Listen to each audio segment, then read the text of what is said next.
Hello. Typically, when I start my videos, I say, "Hello, it's me." And then I remind myself that I'm not Adele, not even in the slightest. When Adele had her 25 record, um, it was all I listened to. It was like my saving grace. It was everything I listened to. And Sawyer was so little back then. He would refer to her as the queen. He's like, "Mom, can you play the queen?" And I'm like, "Yeah, I can. Yeah, I can." I've been wearing the same shorts and shirt and bra for 3 days. I'm not telling you that so you think I'm cool or feel bad for me. I'm telling you that because that is where I'm at in life. I legit roll out of bed and put the same clothes back on, and then fresh hell all day long. And then I collapse at the end of the night. That's where we're at with life. My friend Jen Dunn is on here, and she is the cleanest person you will ever meet. I am starting to get lines from my bra like in my skin. I'm so close. I am so close. Uh, I just like the end of August. It's not as stressful as May. May-cember is the worst, followed by December. But the end of August is a little Looney Tunes. I'm not sure if we can all agree on that. It is, and adjust that to wherever you start school. August is Looney Tunes.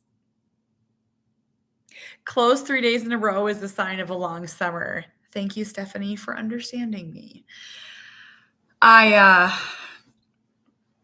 actually, funny, humorously, Harbor's been doing this art class, this Pokemon art class, and we were driving there yesterday, and our neighbor, who is like, I would say she's in her mid 50s, and she has a son who's Harbor's age, and she wears a lot of like what I would call like refer to as like a tennis skirt with the shorts underneath, like adorable. She wears a lot of those.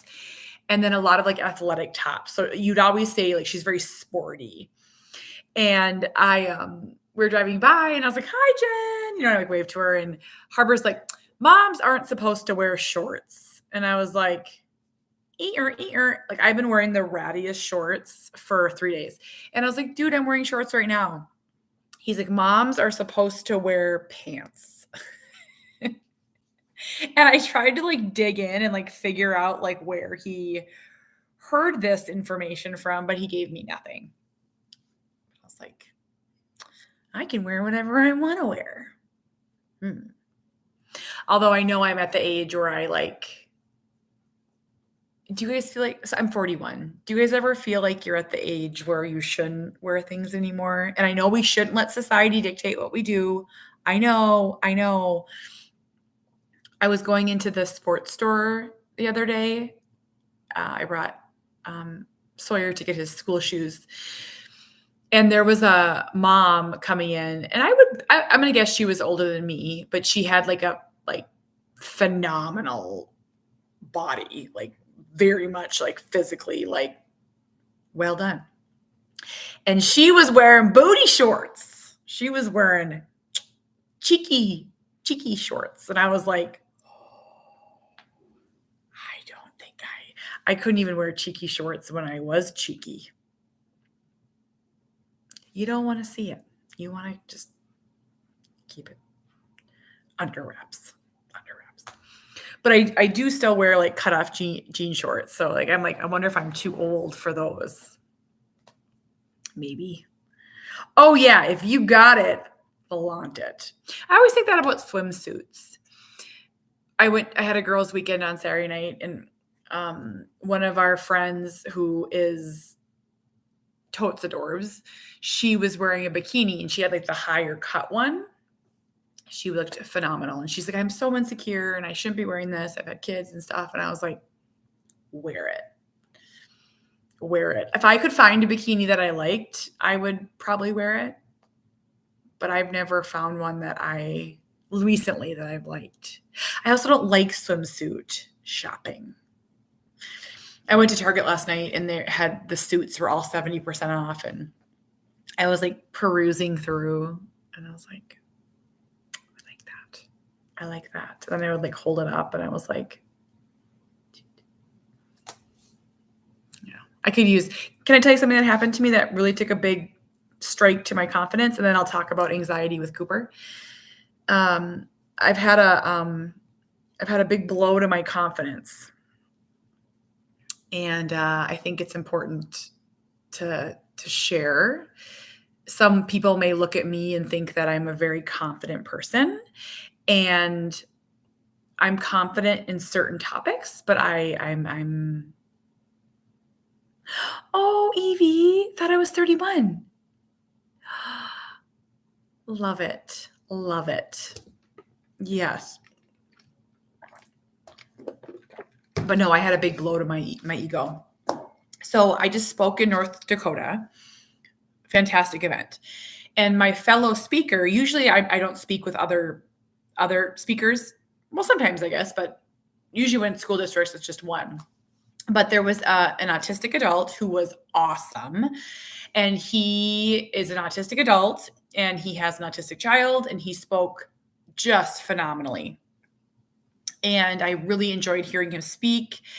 And he said to me, I'm not going to give details, but he was like, I am part of the Speakers Bureau. You should check it out. I think that you would be phenomenal for them. Like, he was so like encouraging, and he's like, I think they're really like strict though. And like, so don't, just kind of set me up for it. So I Googled it, and right on the screen, it says we only take 2 speakers a year. And so in no way thought that I would get in, but I was like, I'm going to apply and just see what they say. Like, see if I make a connection or, and it was super simple. It was like 5 questions, and I did have to say what I earn annually speaking. I had to submit a video, and I submitted one from this Autism Strong Foundation that I did, which went great. And then I had to say my goals. And I was telling him that my goal is to reach every educator. I want to reach every educator. I want to share our story. I want to talk about inclusion and exclusion in realistic ways. And something else about special education. Like, I love my goals. And right away he got back to me. And he sent me like this like just slimy video. And I want to say this is a real place. This like slimy video. And it was like talking about how I'm not good enough. And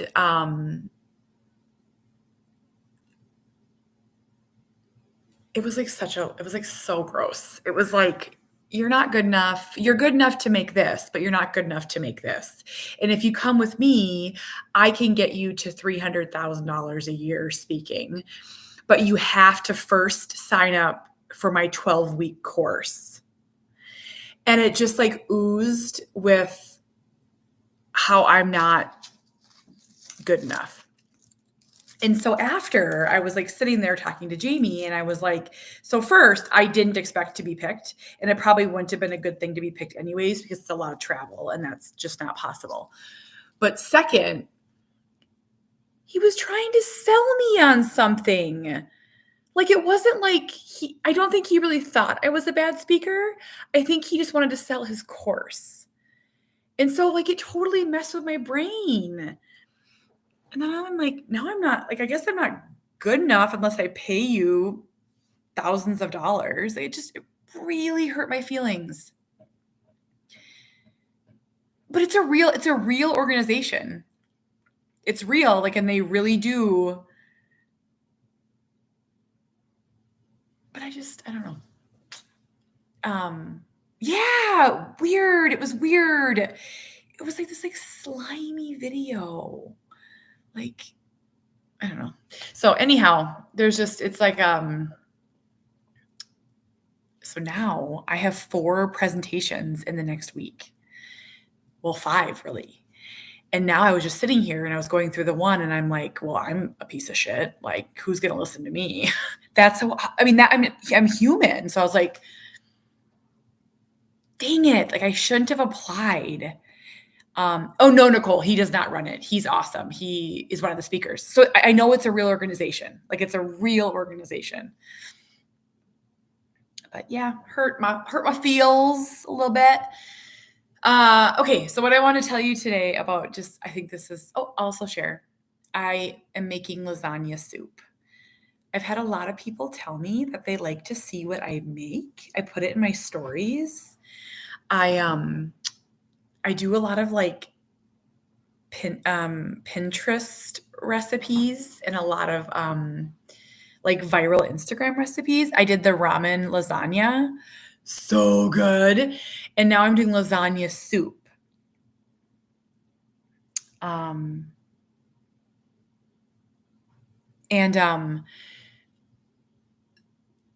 I have to go put my noodles in anyway, but I just wanted to share. I'm really excited for dinner. I'm doing lasagna soup and Caesar salad, and I got this like phenomenal like homemade like garlic rolly bread. Oh, I can't wait. I know my kids are gonna fight eating it, but I'm like, I don't care. Make taco. I don't know how to say that, Lindsay. Oh, Lindsay. Side note, my Harbor asked me if we could have a party for Tank and bring Tank's mom and dad to the party. So just FYI.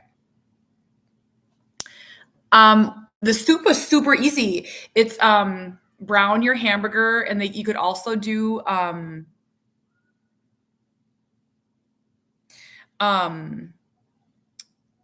you can hold on.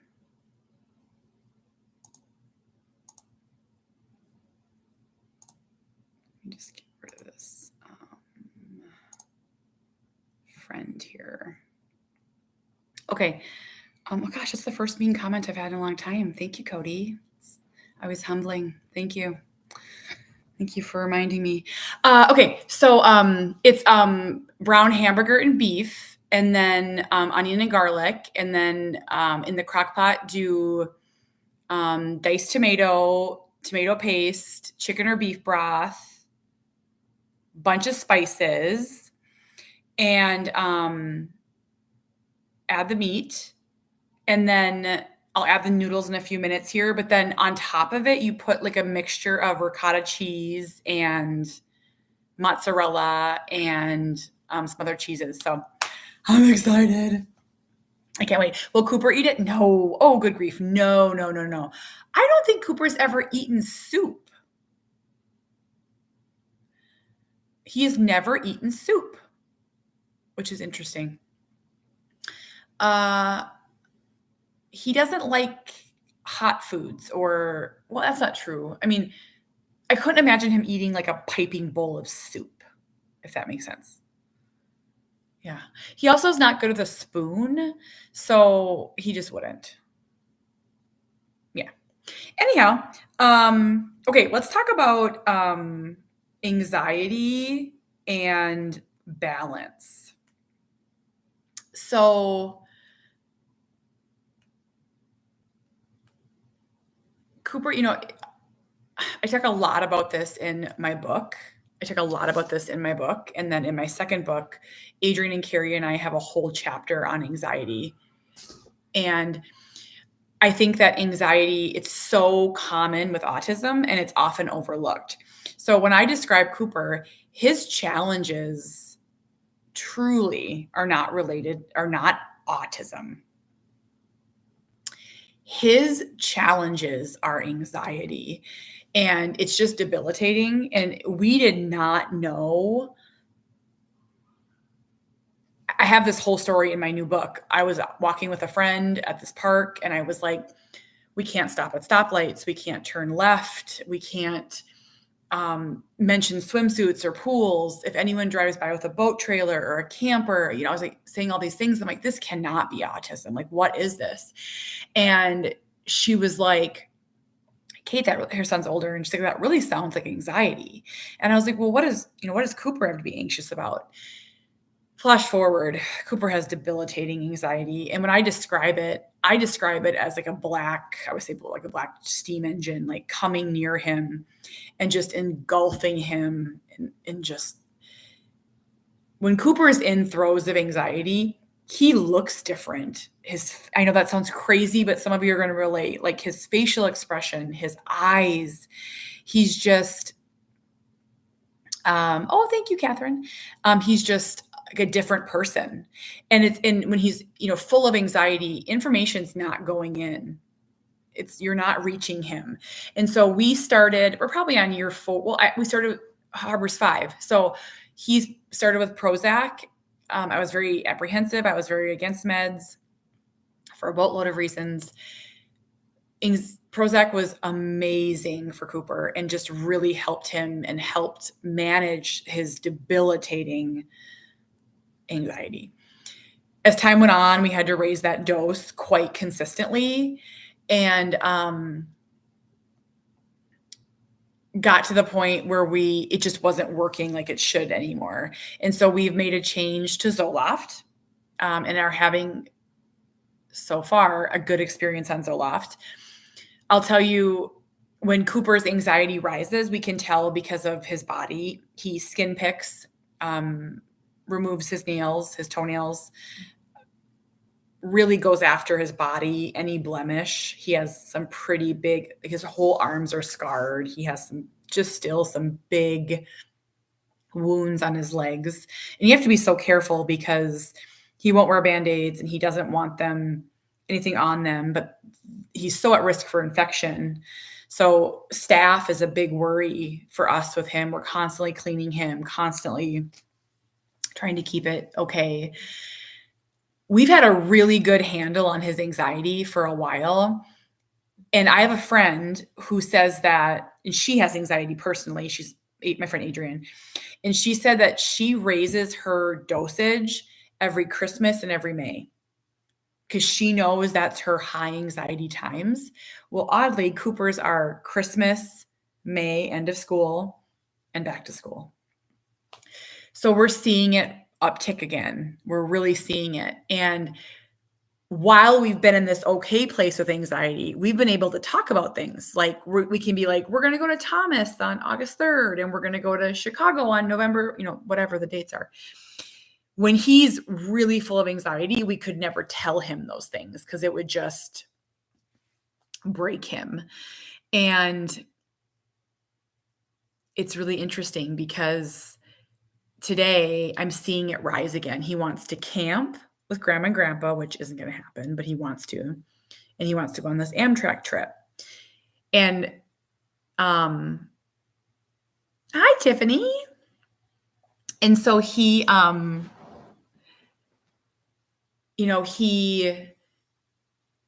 is starting to have us write it more. We have to talk about it more. It's on the Skylight calendar. He's having to put it on pieces of paper. And then today he went and got a suitcase. And I've never seen him do that. I didn't even know he knew. He went and got a suitcase. And you guys, he's so smart. On his speech device, he typed PACK, P-A-C-K, and then movies and food, which he's amazing. He wants to pack movies and food. And I legit was like, oh, crap on a cracker. We are going to have him carrying around this suitcase until we go to Chicago. And so my first reaction is like, do I call the doctor? Do I get the dose raised? Like, how do we work through this? Is he going to be able to, because we're going to Chicago in November on the train. Will he even be able to handle school for September and October? I can't tell you right now if I know that he will. I am scared for him. I'm nervous for him. I'm nervous for his teachers. And so what I want to be clear about, because I don't want anyone to scold me. We know Cooper's anxiety pretty well. So we're able, if we see something or know something, we don't talk about things upcoming. We don't, we work really hard, and it just snuck up. It just snuck up. And for him, it's like constantly wanting to go places, but places that aren't really possible, or recreate scenes, or go to the moon, or go to California and see whales, or ride an airplane with Dora. Like, these things aren't possible. I have to go put noodles in my, I'm going to bring you in the kitchen. I have to go put noodles in my soup. My kiddos are going to be home pretty soon. But I just don't know. Does anyone else like go, so you're not to tell him? Absolutely. Like, absolutely. Sometimes it is, but he's been in such a great place. I have to grab my noodles. Hold on a second.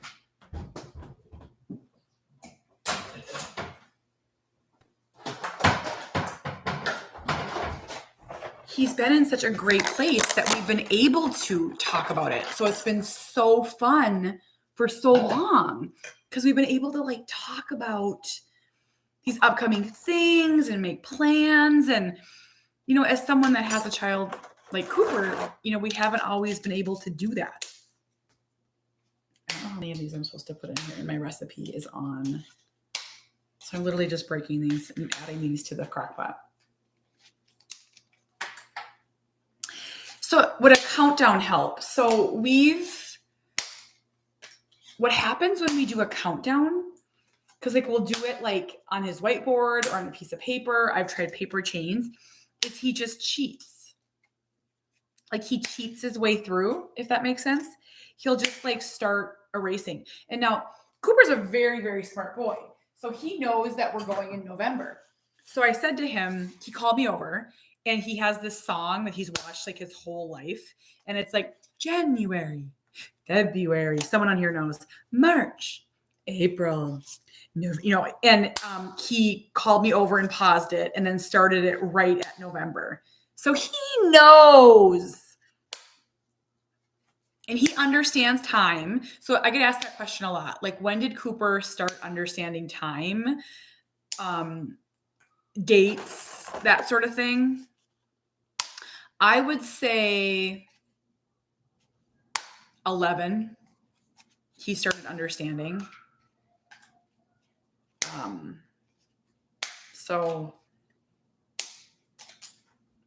But it's a double-edged sword, Hi, Gina. But so here's the other thing that I'll just share. So if someone else has an idea about this, is like, I want to be clear, like, we're not bringing things up to, how do I word this? Oh, I keep dropping these. He always has something in his mind. So like, let's say it's Thomas the Train, Duluth. So we go to Thomas the Train, and on the drive home, we prepared for Thomas the Train for 3 months, right? On the drive home, he already has something else that's on his list. Already has something else. So it's like, feeling that like Cooper would be like a real big traveler if he was able to handle the pressure of it. Okay, I'm almost done. Sorry. This has to be enough. I'm making lasagna soup. Oh, that hurt. Oh, that was really hot. I'm making lasagna soup. I can show you what it looks like. Can you see this in there? And it smells really good. It's another one of my, like, I saw it on like the viral recipes on the internet. I don't know if that's enough noodles. It's really just meat, tomatoes, and noodles.